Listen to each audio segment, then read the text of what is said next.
Hi, my name is Jason Arbon, and I'm super happy and flattered to be invited to speak at the Pacific Northwest Software Quality Conference this year. 2020 has been a very strange year, but I think the theme of this conference captures what we should be thinking about as testers, and that's how do we move forward, right? 2020 is the beginning of a new decade, and we need to rethink how we're doing testing. We've been talking about it, we've been fiddling with it, but we haven't had a real strong, concerted effort that has practically made a difference, to be frank, in the last few years. The biggest companies in the world can't keep up, their testing can't keep up with shipping. Like I talked to work with some of the biggest logos and companies in the world, the most technologically advanced companies in the world. And guess what happens? They ship their software to customers, and only like a week, 2, 3 weeks later, do they get test results for that build. And they go, oh, they try to go fix it, right? But testing is becoming a background, lower priority operation because it's not delivering test results in time for the business to deploy software in time. So basically, think about it, we're shipping without test results by and large these days. And it's not good. It's not good for software quality. If we had a quantification of software quality over time in aggregate, my bet is that it would be decreasing over the last 3, 4 years. So we're doing something wrong. I think what we need to think about is more operationalizing testing, right? Like if you think about the big moves in DevOps, it's been to operationalize engineering and deployment and monitoring, right?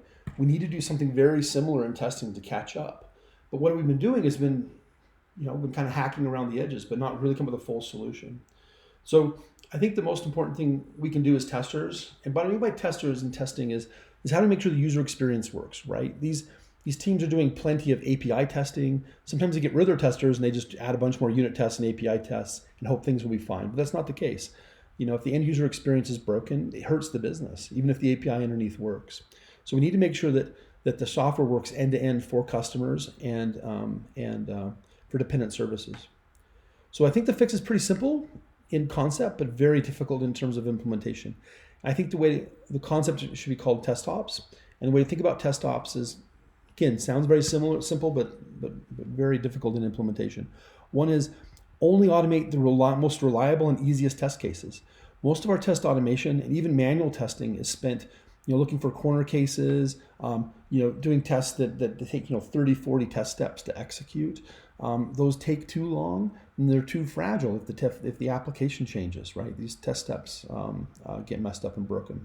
So we only need to automate. We need to automate and we need to only automate the most reliable and easiest tests. They can't break in production. But that means if, say, login for your application is critical, but you cannot reliably automate it, automate everything else, right? And have somebody just manually check login every day. But automate things with a focus on return on investment, and particularly around reliability. Secondly, is to execute these test cases all the time in every stage, every staging ground, every developer machine if possible, on every build, to catch these issues as quickly and early as possible, which is a long-running theme in testing. But we're failing to do that these days without kind of a TestOps approach. And then thirdly is smart alerting. So when we do find a bug or a regression or a change that may or may not be a bug, we don't know, when those changes are detected in the build, we don't just report it to a classical test dashboard, right? These dashboards are dead. Nobody looks at them. Nobody wants to wake up in the morning and refresh a test dashboard. Even then, when you look at it, testers don't even want to look at a massive grid of 100 or 500 test cases with little check marks and red X's. They want to know what matters, and you need to get that information to the right person, right? You don't want to wait for a tester to look at the dashboard, notice something changed or was different, pass it off to a triage process. The route gets routed to the right team, then routed to the right developer, and hopefully, they know that they made the regression, they know how to fix it or revert it. So we need to also focus on smart alerting. So those three things combined: reliable, super reliable and easy test automation, executing them all the time, and smart alerting, I think, are the core concepts for TestOps. And we need to move to this as soon as possible, this model of TestOps.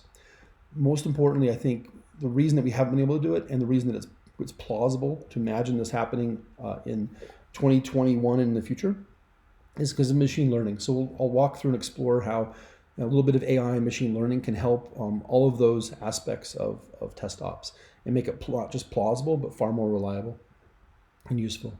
So again, we need to get hold of this. Our engineering teams, product teams are shipping software without test results, and that is something when I started in the business, and I'm an old man, was implausible and offensive, and just impossible to imagine.